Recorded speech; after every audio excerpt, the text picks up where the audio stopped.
Good evening, everyone. It is your girl, Marcy Thomas, and I am so excited to be back with you again. I actually took a week off last week, so hopefully you had an opportunity to catch up on some of our previous guests and enjoy some of those conversations and dive into some different books. But I am really super excited to be with you as on this past Saturday, Brown Girl Collective itself celebrated 15 years, so yay to me.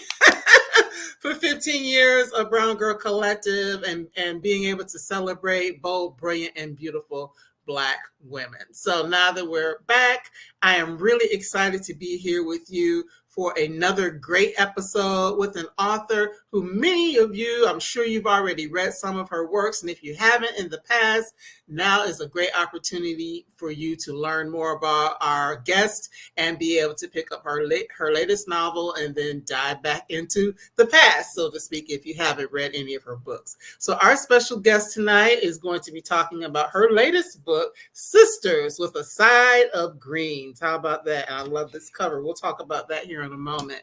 But that is our special guest, Michelle Stimpson. Now, her journey from journaling to during a family crisis to becoming a best-selling author is a story of resilience and inspiration. With over 50, count it, 50 books to her name, including beloved titles like Boaz Brown and the award-winning Mama B series, Michelle's unique storytelling style captures readers worldwide. She's not only an accomplished author, but also a dedicated educator holding a master's degree in curriculum and instruction. She is passionate about helping others achieve their dreams. And when she is not writing or coaching, you might find her dancing with her granddaughter or indulging in red velvet cake, one of my favorite things. So without any further delay, let's welcome Michelle Stimpson to the BGC Book Club. Welcome. Thank you so much, Marcy, for having me. Hello, everybody. Thank you so much Yes. for the opportunity. I am so excited. And as I said before we came on live, I don't know what took me so long, but things happen in divine order. Yes, so, they do. It all works out. so it's definitely a pleasure to have you here. Well, first of all, congratulations on your latest novel. It's such Thank a good book. I you. enjoyed diving into it. Thank you so much. It was a labor of love, and the characters stick with me too. So thank you. Yes, yes, they definitely will. And as we get into it here, people are going to really want to read it if they haven't had a chance to do so already. So now with 50 books under your belt, Mhm. how does it feel every time you put something new out into the world? Because you've done this a few times. It never gets old. I will say that. And what's funny is every single time I'm always like, "Oh my goodness, what's going to happen? Is this the one that just tanks my whole career?" There's that same sense of self-doubt that comes with even having successful career behind you that really kind of pushes me to still really appreciate it. So it's a bittersweet thing, I guess, but I enjoy it all. Yeah, I love that. And we're going to just dive into a little bit about you and process first, because as I mentioned in your introduction, that you started journaling and then Yeah. it led its way towards you beginning to tell stories and write books. So, what was it that led you to journaling when you were perhaps going through a family situation? Yeah. So when I was 12 years old, my mother had a really bad car accident about a Mm. block away from our house. Thankfully, she recovered from that. So take a deep breath. But in the meantime, being the oldest child and the only girl, a lot Mm. of responsibilities fell on me. And I was signing my brother's report cards for them. I was cooking dinner, and this was like before we even had microwaves, I think. So Mm. there was just a lot that came with that. And so I started keeping a diary to deal with my feelings. I didn't realize that that's what I was doing, but it just came so naturally to me. I'm so grateful for it because I mean, it could have been so many other things that comforted me during that time. Some little boy down the street. It could have been Mm. a certain crowd. It could have been drugs. It could have been so many different things. But I'm just so grateful that it was writing. And so I started keeping a diary, which I think actually built me up to write some of my best writing. I think is first person writing. Okay. And so those that it actually worked out hand in hand. That what was trying for me ended up being a training ground for me.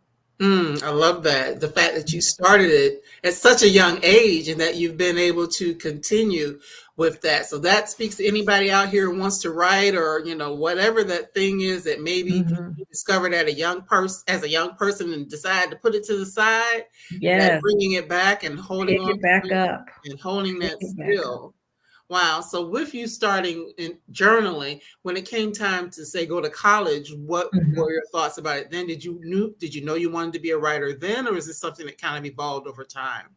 I knew that I loved reading and writing, and so I went, and I knew I loved teaching. So I went to college to be a teacher, and my major was English. Mhm. But I always have a thing with numbers as well. So my minor was math, which was kind of a weird major and minor, but that's what Mm, I went with.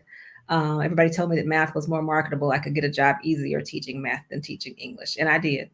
right. But um, I thought I would write a book. Okay. I did not know that I would write many books. So after my first book came out, my publisher called me about a year later and said, "Are we ready for the second book?" I was like, "There's another book?" And she was like, "Yes, Mm, you're supposed to keep writing." I was like, wow. "Oh, I thought I was going to write one book." Like I had checked it off of my list of things to do. But I did. I certainly had more stories in me, so I Mhm. was grateful for that opportunity. But I was like 27, I think 28 when that first book came out or so. And no, I was 30 by the time it came out. So I just didn't, not that age means you can't be a visionary by any Right. means. I'm saying I was not a visionary at 28, 27. And so it took me by surprise that it would become a whole career. Wow. Mhm. Wow. And you weren't even thinking about writing another book, just I continuing wasn't. to tell stories. Wow. Mhm. And doing Mhm. this while raising a family, while being a wife, all of that. Yes, yes. And having a day job. I'm sorry. And having a day job. I'm not good with day jobs. Okay. Let me just tell you, I did have one job. Matter of fact, I have an actual factual 5-year pen that I have earned in my life. I tell people I did have a job one time. One time. Um, Wow. that's the longest I was ever able to keep a job. But Okay. I think it has a lot to do with the fact that I've always been an artist. I've always been Mm, entrepreneurial. I thought there was something wrong with me, but I realize now it just wasn't for me right. to do things a certain type of way. So the entrepreneurial person in me, like if I see a change coming up, I envision something, I'm like, let's move. And Hmm. I'm ready to roll. But when you're in a huge organization, in some ways that can be a liability because it's hard to turn a big boat fast. I'm Right. in my little tugboat, I can switch just like that. So it just, I realized at some point that it wasn't going to be for me to work full time all the time. So I've had gigs here and there. Thankfully, I've been able to keep my educational skills intact. There's always some contract work to do on that end, and I've always kept my foot in education. So it's been kind of the best of both worlds to be able to be an artist Hmm. and also pay bills. And Right. I enjoy working with teachers and students. So it's been a blessing. I love that. I love that. Now, to get into Sisters with a Side of Greens, as I Yes. told you, and you're probably going to hear me say it a bunch of times before we finish talking, I love this book. I devoured it. Thank I you. always tell my authors, I read like right before, the Hmm. conversations, or a couple days before, so it can all be fresh in my head. But I just really loved it. And I found myself like, sometimes you read and you get sleepy, and I was like, okay, wake up. Turning the pages, just really diving into it because I love the Yes. story so much. Thank So, you. yes, yes, thank you for putting it out. But for those who haven't had a chance to pick it up yet, or maybe didn't read the description, tell us what Sisters with the Side of Greens is about. So the short version is that we have two sisters, Rose and Marvina, who have been arguing over $40 for 40 years. That's the short story. Mhm. It's like, what is these two sisters who they're very different people, but Right. they are coming together over their mother's secret spice recipe and trying to get to the bottom of what's going on with that. So there's lots of food, there's lots of family, there's old issues that never got resolved. And there's also a younger character who really brings the whole story full circle for them. So I love a sister family drama story. But not too much drama, but a lot of fun as well. So that's what Sisters with a Side of Greens is all about. Right, and you do have humor in the book. That's one thing. There were a Thank couple you. times I actually laughed out loud. I'll be honest, there's a couple times where I got teary-eyed with just reading certain things, and Okay. sometimes depending on where you are at a time when Right. you read Right. something, it just triggered something within me. So Yes. it's Yes. really good, and I definitely suggest for you all to read it. But as you mentioned, and it has been #1 in Southern fiction on Amazon. So Yes. we're Yes. loving it. Thank you. So Thank you so much. but as the story starts out, we have, as you said, these two sisters who are going at it for 40 years, like you said. I mean, and not Right. to say they never speak to each other because, at some points they have to Right.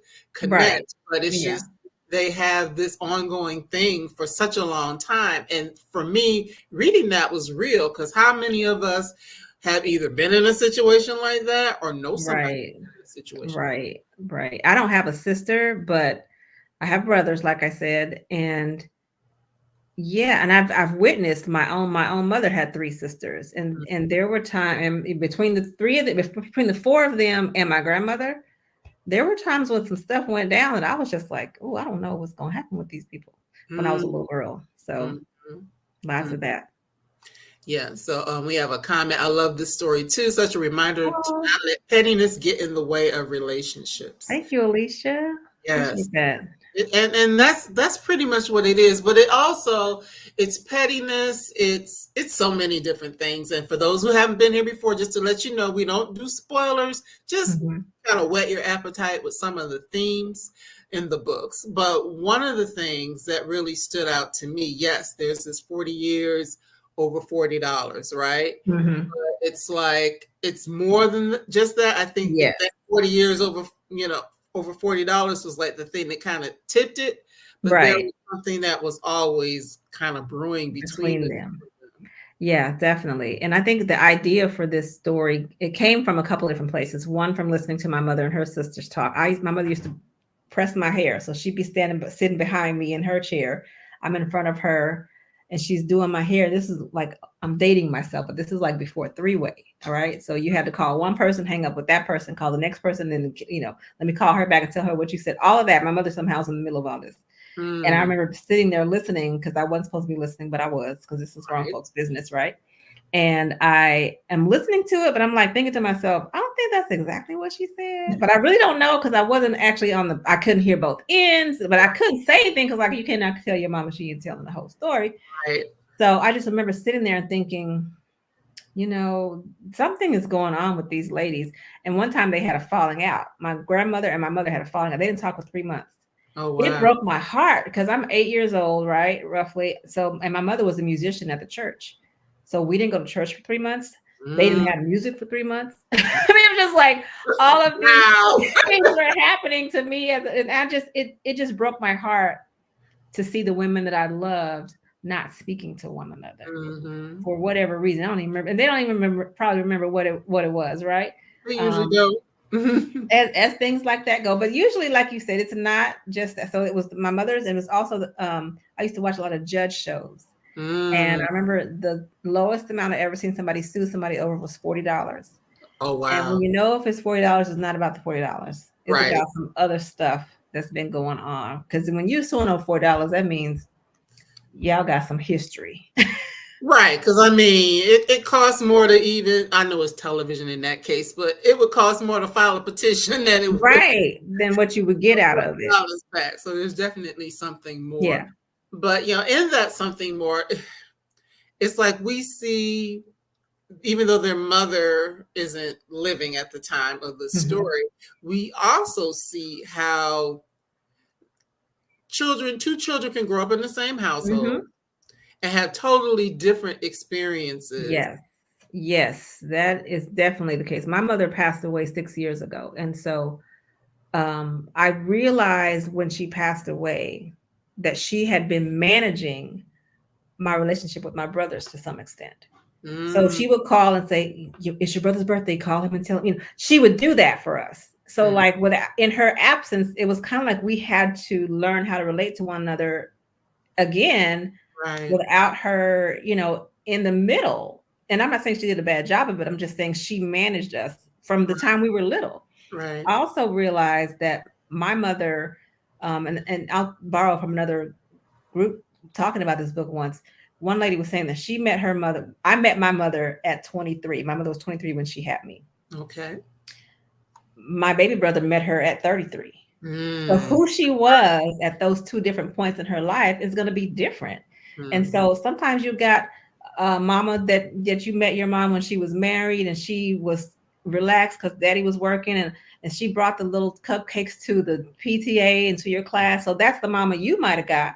But your Mm-hmm. baby sister might have gotten the single mom who was working 3 jobs and she was like, go to bed. Mm-hmm. You met mama at different points in her life.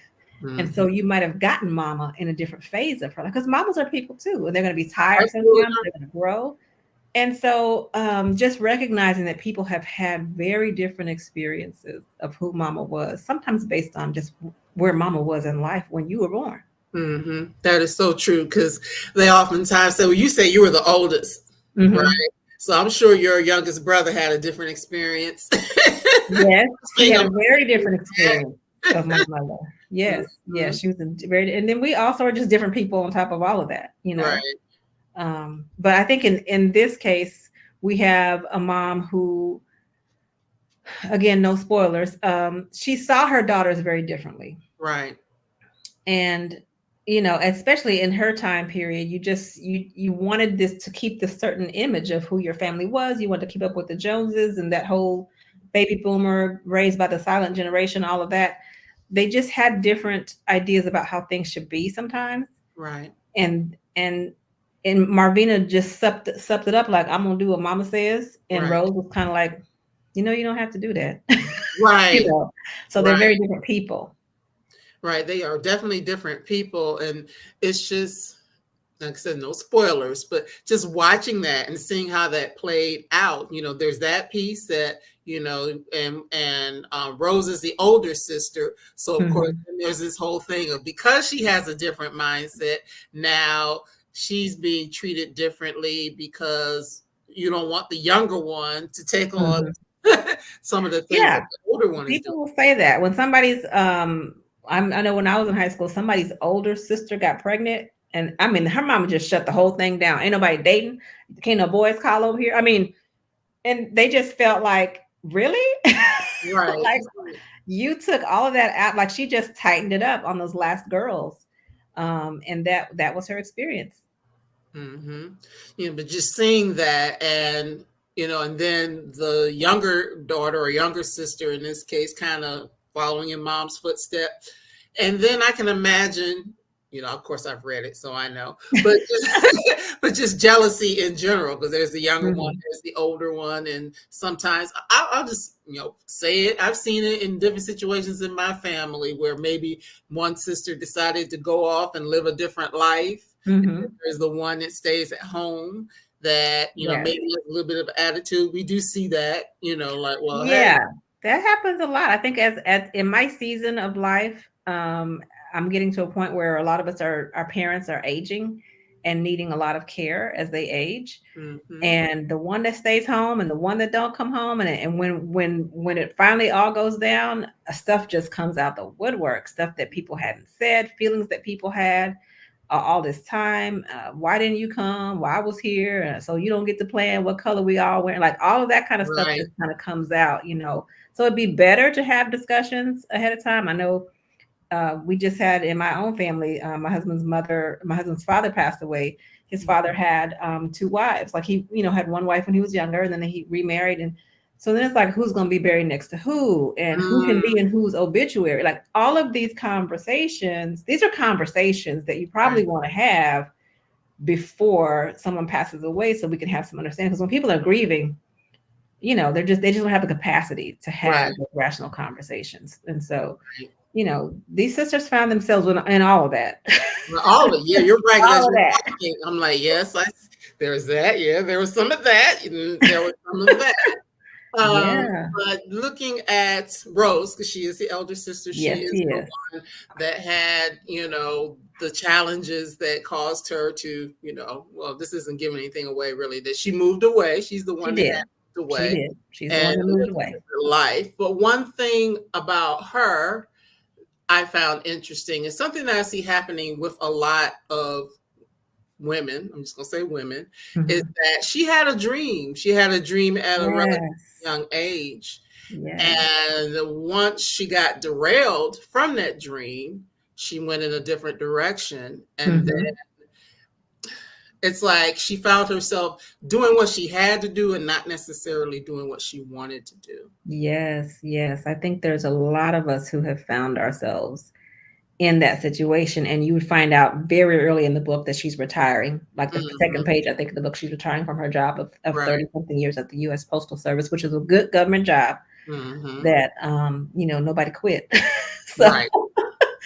and so I find in my season, as my friends and I are, coming into that same kind of time period, that a lot of people are saying that now. Like, I wish I had pursued the thing that was calling me from a long, long time ago.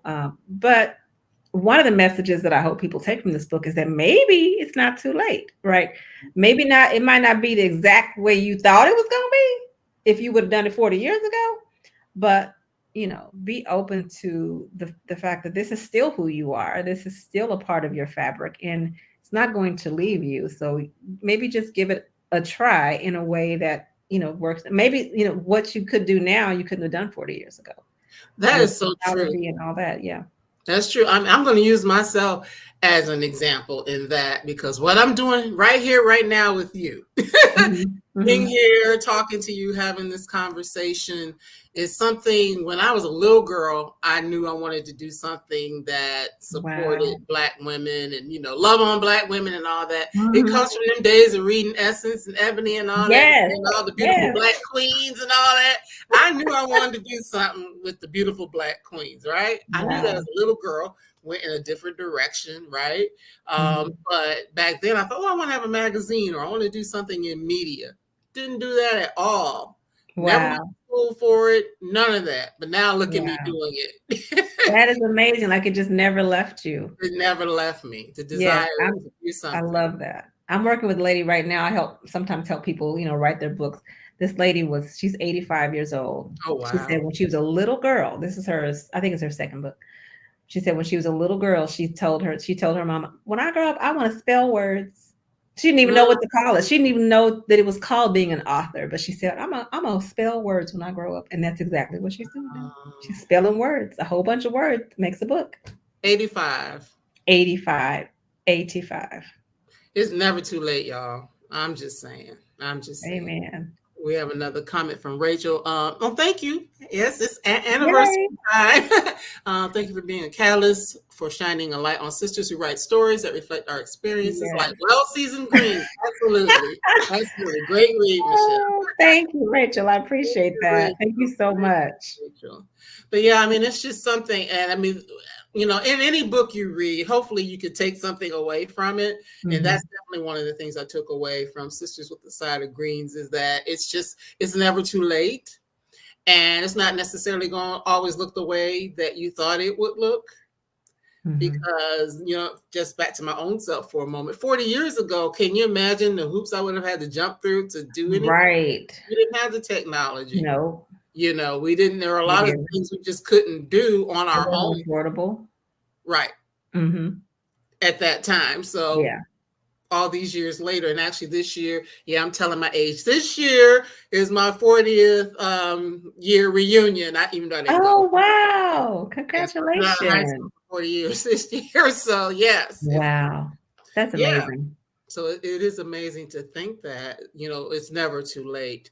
But just Mhm. in seeing that, and, for Rose still wanting, being a now, retired, divorced woman, and Mhm. kind of like looking at her life and thinking, have I lived my best life?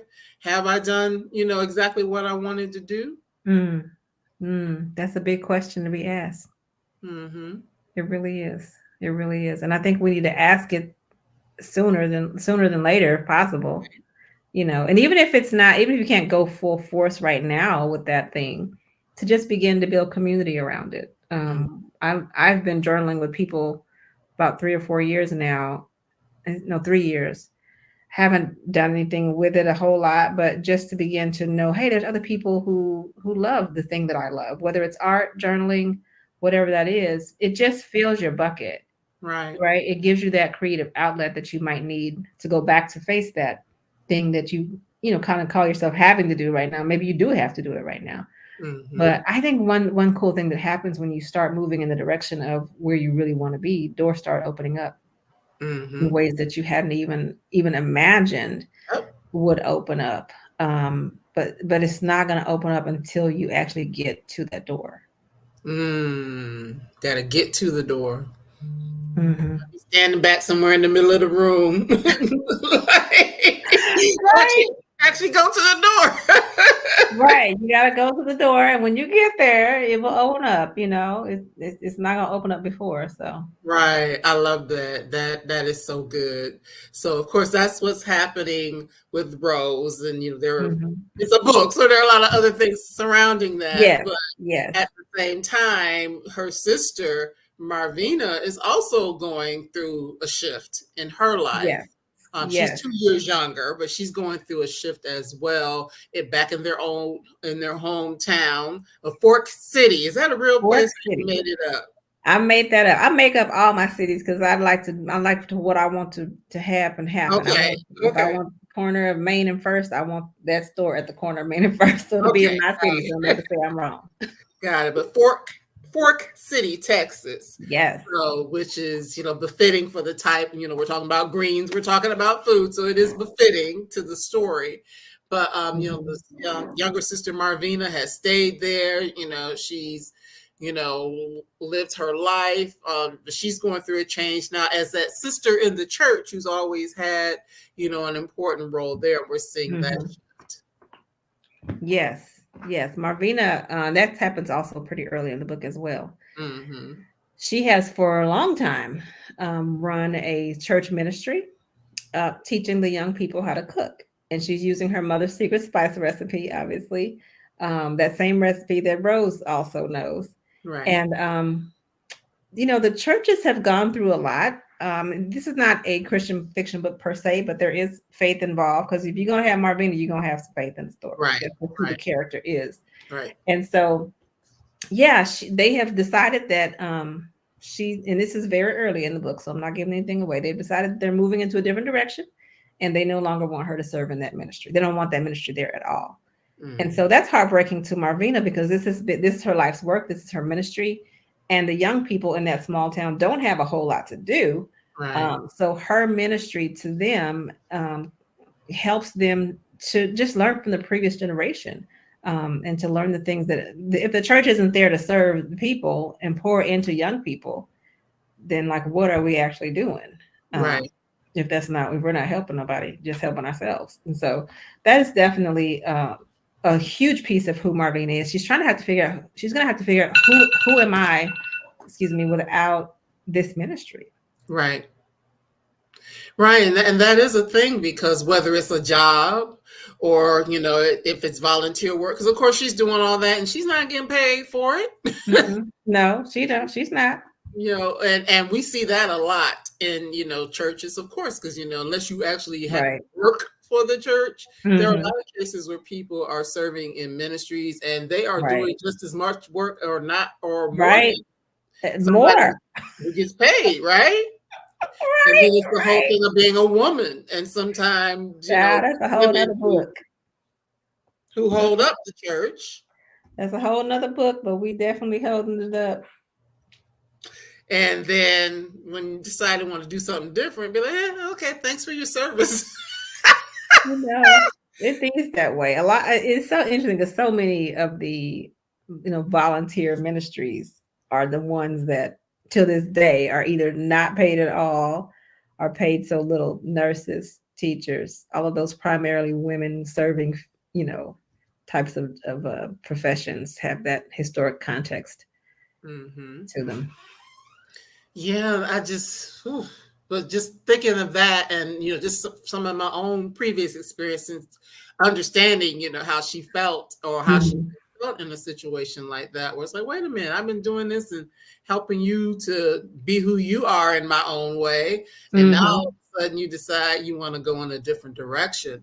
But that Yes. also speaks to a lot of what we have seen in the Black church. Like you said, it's not a Mhm. Christian fiction, but in the Black church, we've seen a lot of that, how, maybe the models of what church is supposed to look like have changed. Mhm.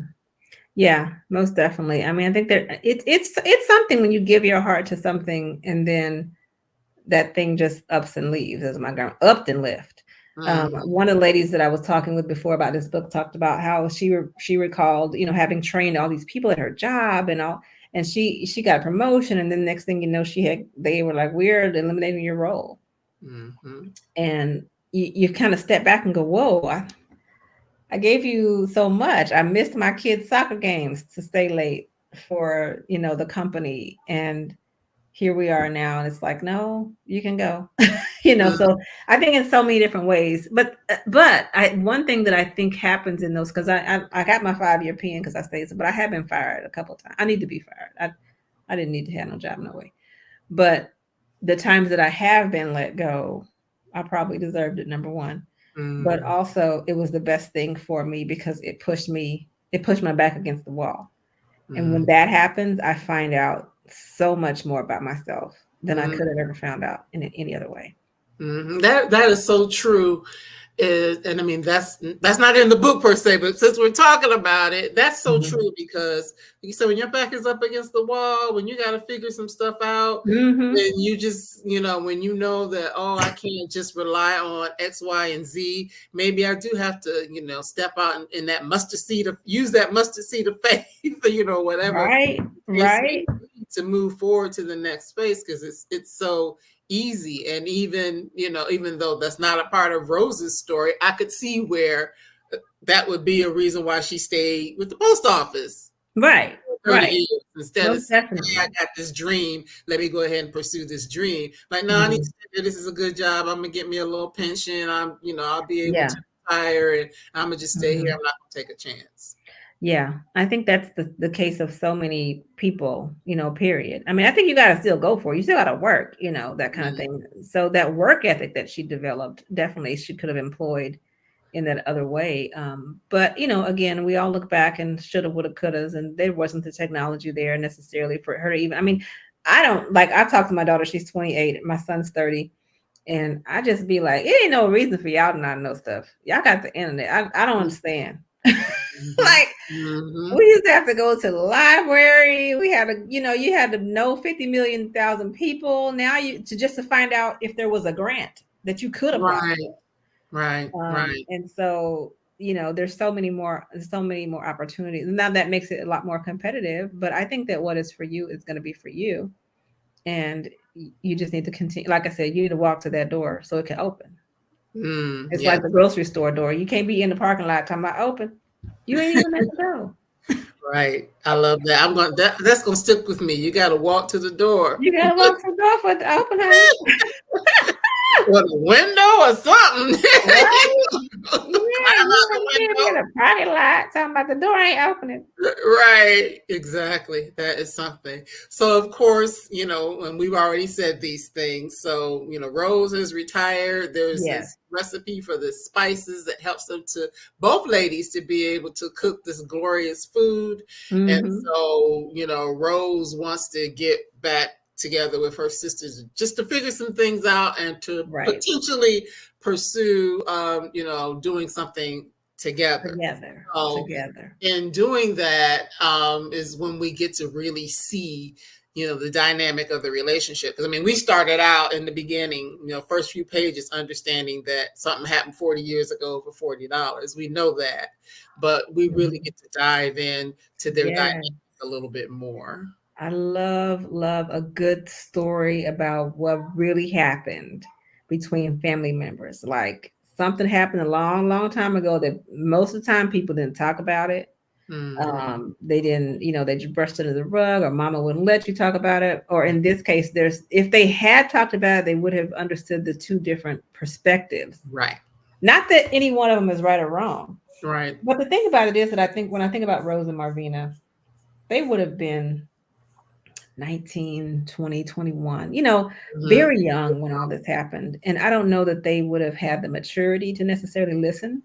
to each other's stories and because it takes a certain level of, I'm going to say maturity. That may not be the right word, excuse me. But in order to be able to say, I understand that's how you saw it. Thank you very much for your honesty. And to still be able to continue in relationship. Mm-hmm. I think that takes a certain level of being comfortable in your own skin. Right. And I don't, and I know they didn't have it in that age. But one of the reasons I like this book and wanted to write the book is because, maybe you could not have reconciled 20 or 30 years ago, Right. but maybe you can now if Mm-hmm. there's an opportunity to do so. Because, I mean, they ain't getting no younger. Right. Right. And I've had experience where a person in my family who was older and kind of cut ties with everybody um, was very ill and nobody knew. They were actually alone in their home for several days before anybody found out. Thankfully, they lived. But I mean, you need somebody to at least be like, hey, Right. talk to so and so in a couple of days. So, or somebody, a neighbor that can at least, she usually is out here with her dog, but I haven't. Somebody, you need to know Right. somebody Right. who can That's so say, true. we haven't seen her in 3 days. That's true. That's true. Because even, in the coming together, they are both on their own, so to Yes, speak, at this they point. are. So They being really able are. to reconnect, even though it might have been, initially for one reason, Mm-hmm. them, Mm-hmm. them coming back together was positive. Because just to think about that, your parents are gone, you're not Yeah. married for one reason or another. Right. And Right. either there aren't children or the child is off someplace else. So Mm-hmm. it's like and you're kind of on your own. So it was good to see them come together. And they fought a lot, they argued a lot. Yeah, they argued a lot. It was a lot. I was with Karesha. There's a young girl in the story named Karesha. I was Yes. with her like, ooh, y'all stay arguing. All the time, consistently, constantly. Yeah, it was a lot. It was a lot. They got a lot to work on still. Mhm. But it just made me. I needed them to be. I don't have a sister, like I said, and I honestly thought to myself, as I get older, I am married. I have a husband here, and so we have each other's backs. But our son is far away. My daughter is not that far, but she got a little life going on and everything. I'm like, I feel like if I were to find myself alone, I think I would want to live somewhere where somebody can at least hear me fall. Like I need to be in an apartment or some type of community where my table is, they can see I haven't been at my table. And I Right. think Rose and Marvina find themselves coming to that realization.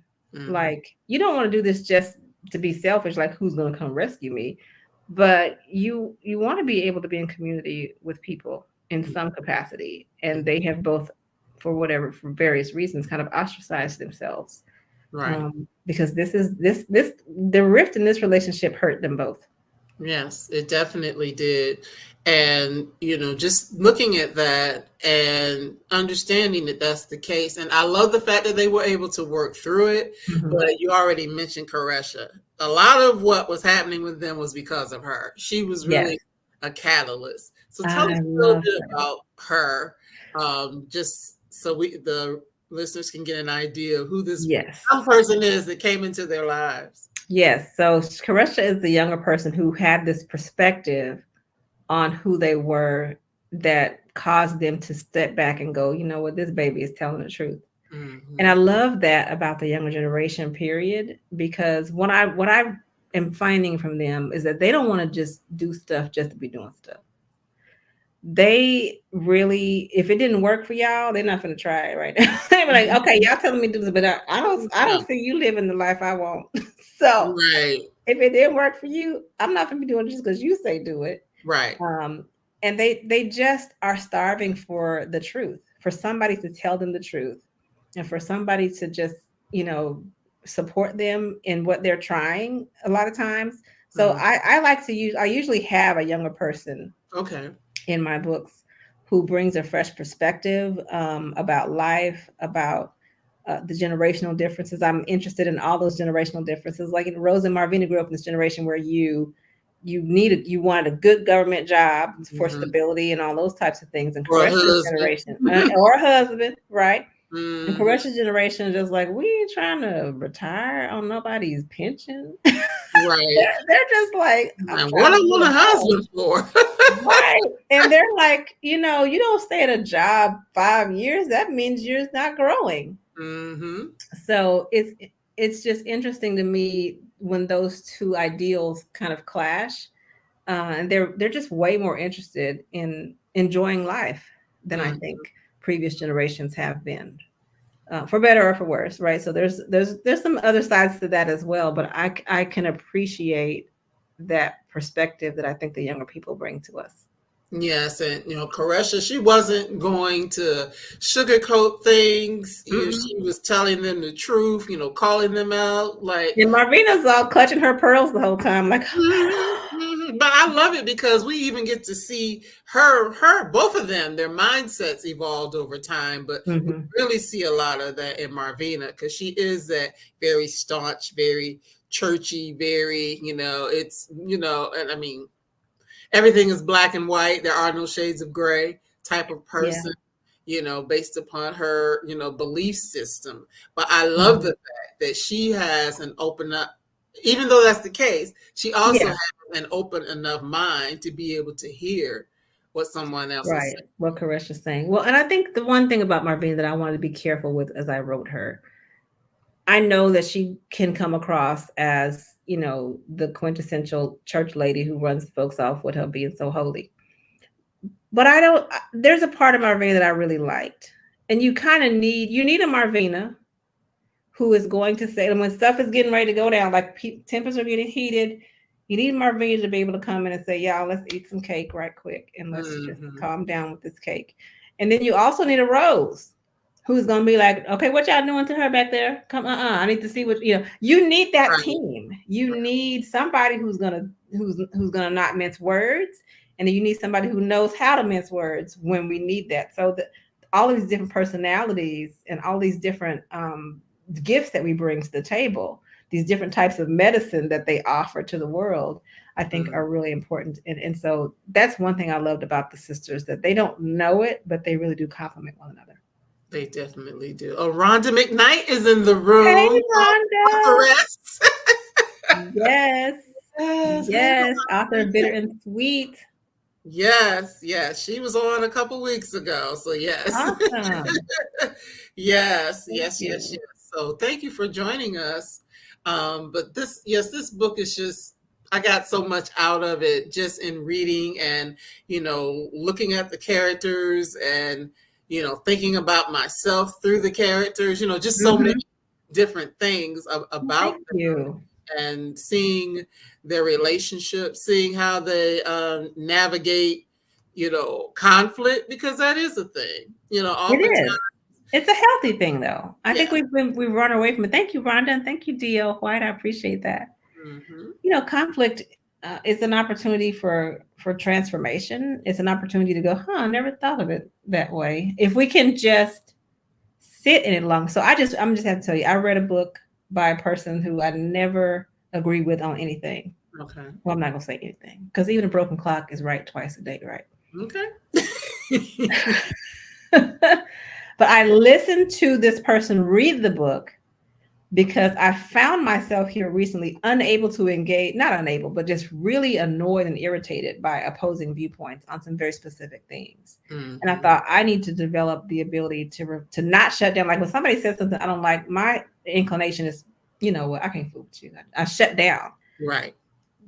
to the point where I can't even hear the 2 times a day that they are right. Right. So I listened to an audiobook from a person I never listened to, would never listen to, just so that I could sit in that. And I couldn't even speak back to the person, right? Because it's an audio. Right. It gave me such an opportunity to practice that.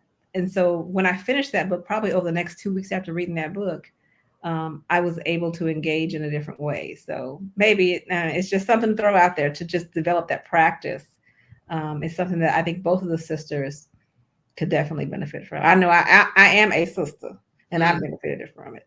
Right. Yes, because it's so easy to either just shut the person off or think that they don't have anything to say. And we do see a Right. little bit of this with the sisters, like Mhm. when you're clashing a lot. It's like you're not even Yeah. listening to me. You're not even hearing it. Me. You can't. You're just because in your mind, this is what it was. This is why it was, and there's Yes. nothing. You're not even like shh, just be quiet. Right. It's the stuff I need to tell Hear you that me. mama said and mama did that you Right, weren't there for, right, So right. That is just so true. So as we're navigating everything with these young ladies, and of course, we're not going to give you anything that you're not supposed to have right now. right. But it is interesting, and Koresha is a part of it. It's like they have a reason to work They together. do. They do have a reason. They had to be put in that. I put them in. I put them in the situation. I'm just saying. Right. And I mean, of course, every book has to have its tension and all those sorts of things. But just the fact that you had her there because otherwise they would have continued to be at odds. They would, okay, you want this recipe, whatever, I give it to you. Right. All of that. And I think that's one of the cool things about writing novels is that you get to start that novel right at the beginning, and this inciting incident is what you call it, that makes the person have to make the move now or say what they've been meaning to say or whatever it is that starts the whole thing off. You get to jump right into that moment. And that's kind of where the first 3 chapters, 3 or 4 chapters is where it kind of all goes down. And we alternate between Rose's point of view, first person, and Marvina. And you really get to see both the sisters find their perspective of what really happened that caused this rift, that continued the rift, and how this absent character, Mama, played a role in both of their lives. And we don't see a lot of him, but there is a child in the story. Yes, there is a child. Son that he is estranged from. And we're not talking about why. You got to read it. Right. But, it also harkens itself back to coming up in a circumstance where you're taught black and white, no shades of gray. Right. And how that can even impact your relationships, with even the ones that you birth, if you have such a staunch mindset. Right. It definitely makes life. There's a safety in black and white. I will say that there's a certain safety that you don't have to really think through the complexities of life.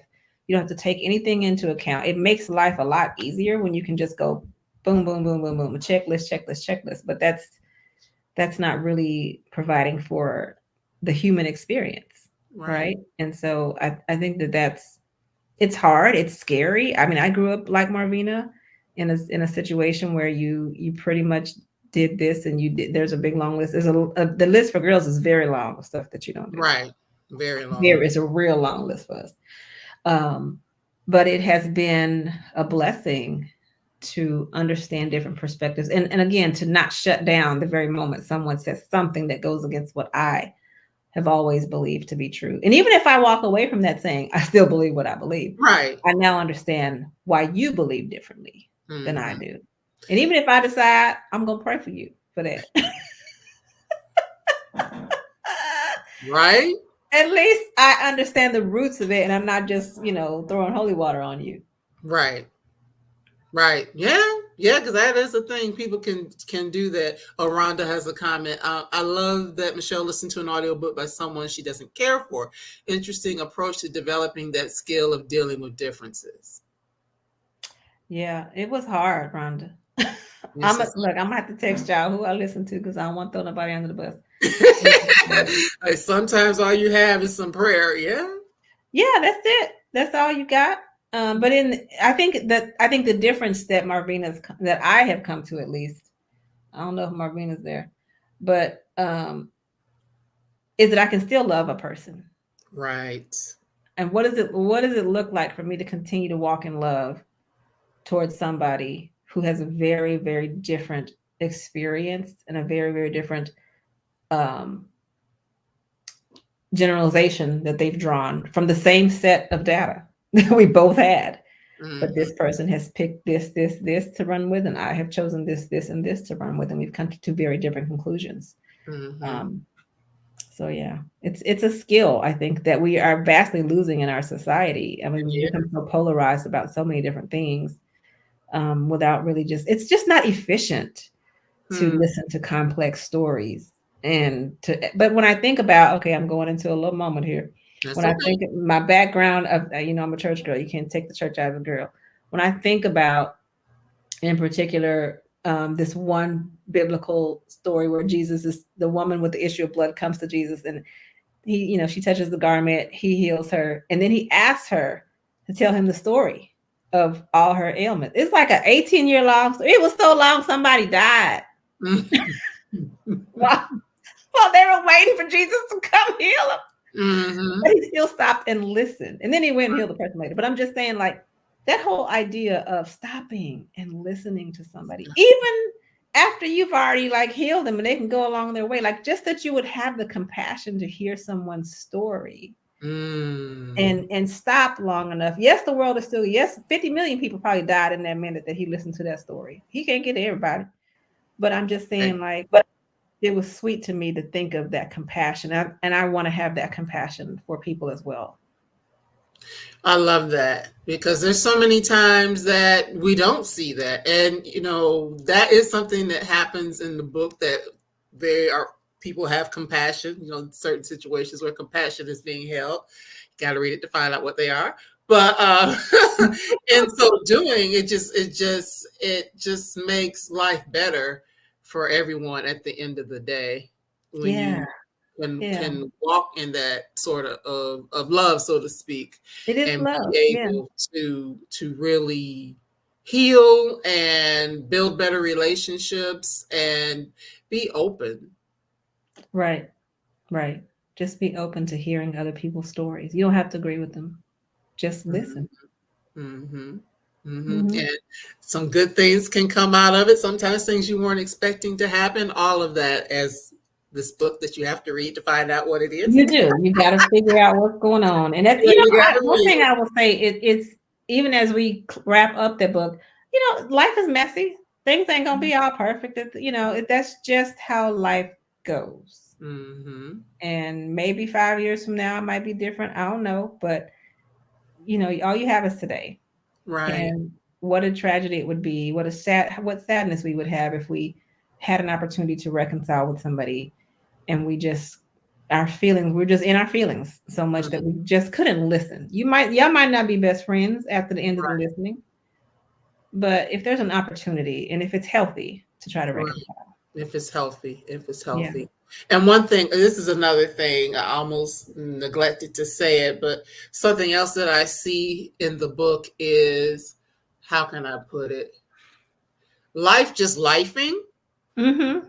And I think that sometimes a person can have a mindset that, oh, well, if I do this, and this in this certain way, my life is going to be or should be perfect. Yes. The person who Yes. doesn't do things and this way, they should suffer because they didn't do things in the right way. I picked up Yes.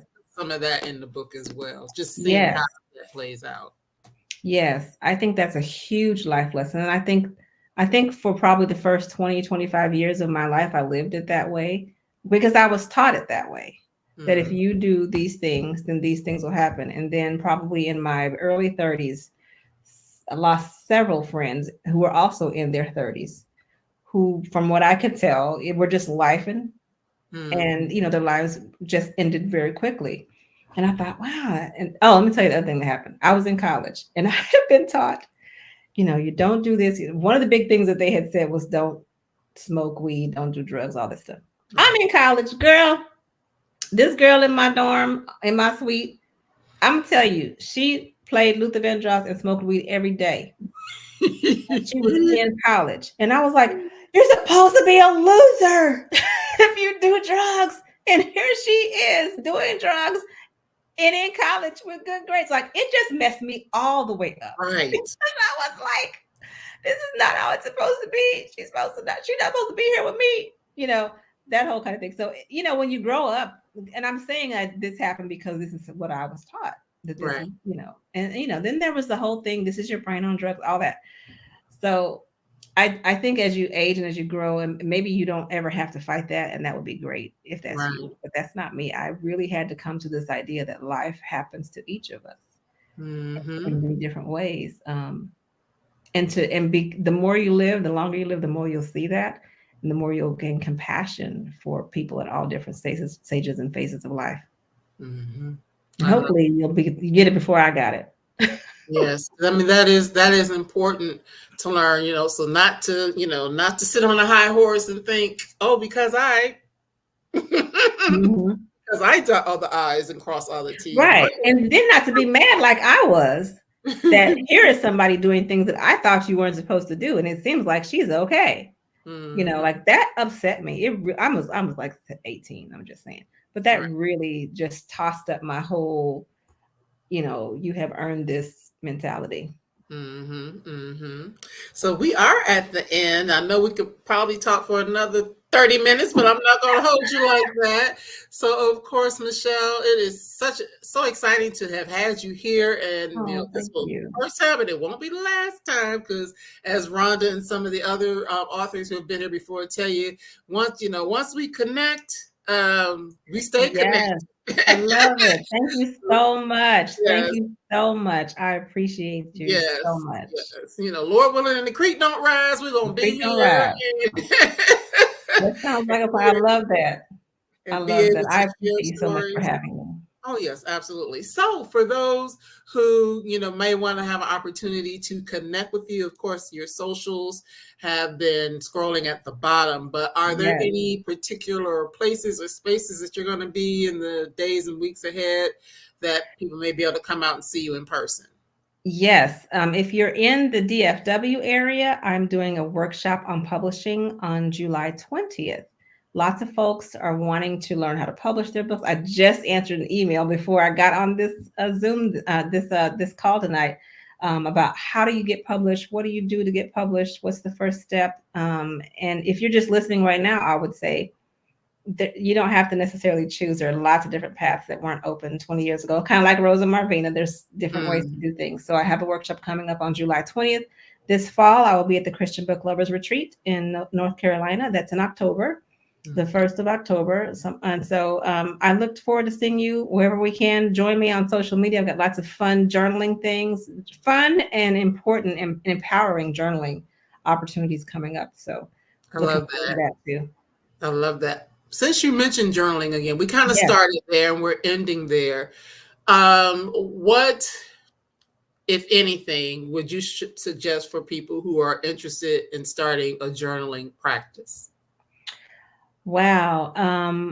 If you're a reader, which I imagine the folks who here are readers, you might just start with what are some of the favorite lines that stick out to you in a book, and journal on that. If you're like me, you're highlighting stuff, or you're highlighting in your Kindle different things. Like if something hits you, it jumps out at you. Mm-hmm.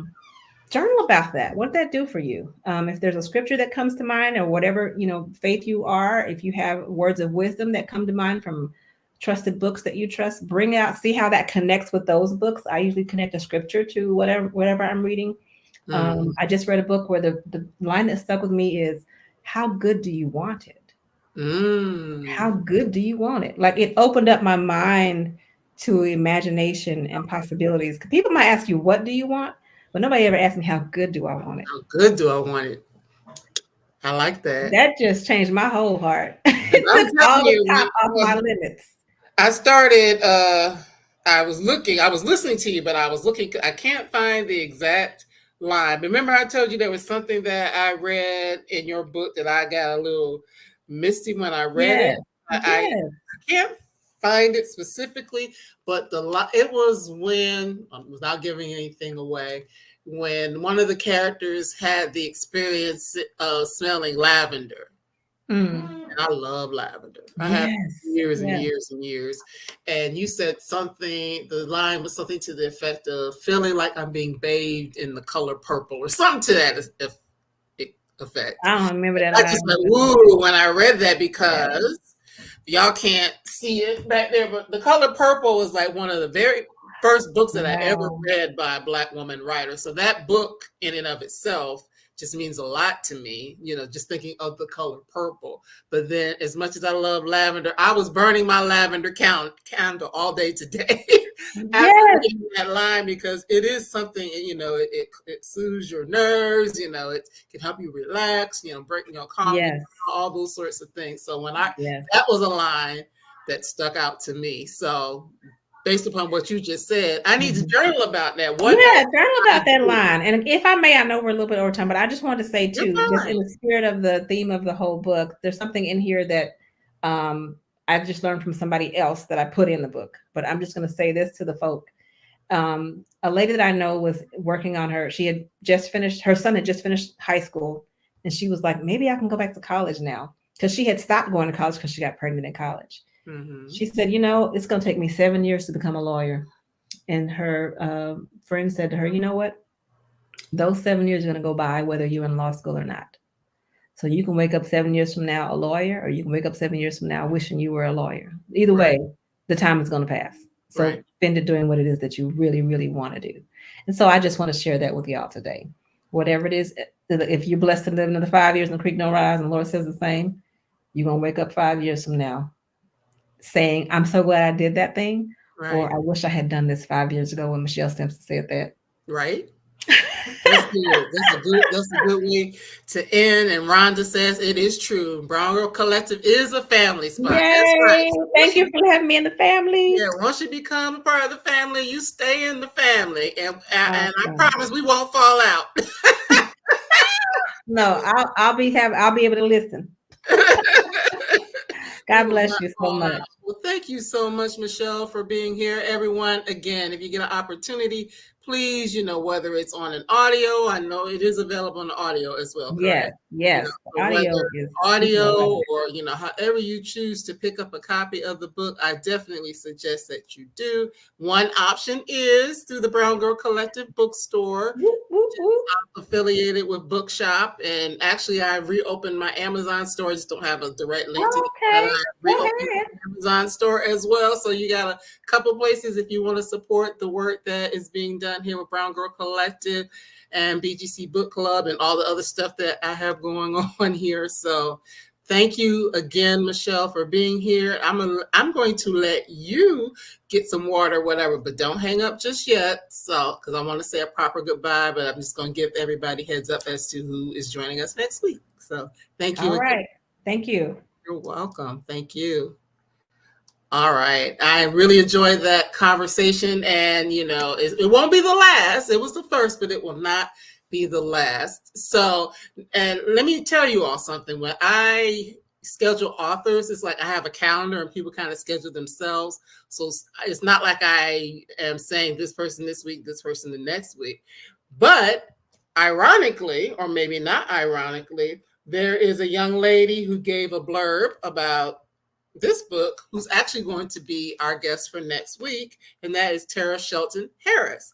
Long After We Are Gone, she will be here next week. She's also the author of One Summer in Savannah, which she was here to talk to us about that when that book came out. So I'm looking forward to having Tara back here next week to talk about Long After We Are Gone. So everybody stay tuned for that a week from today, and a lot of other great, wonderful things are on the horizon, and I look forward to seeing you all real soon. Let me just share these comments. Okay. Yes, Faye, that's my soror. Yes, please do read the book. And Rhonda, yes, reading Tara's first book. So yeah, next week you can come and hear about the current book. Michelle and I were talking about it. It's thick. It's close to 400 pages. So just get ready if you decide to read it. But yes, this will be what we'll be talking about on next Monday. So thanks again to everyone for being here. Thank you for sticking with us. Please share this out, and we look forward to seeing you again next week. Take good care. Bye-bye.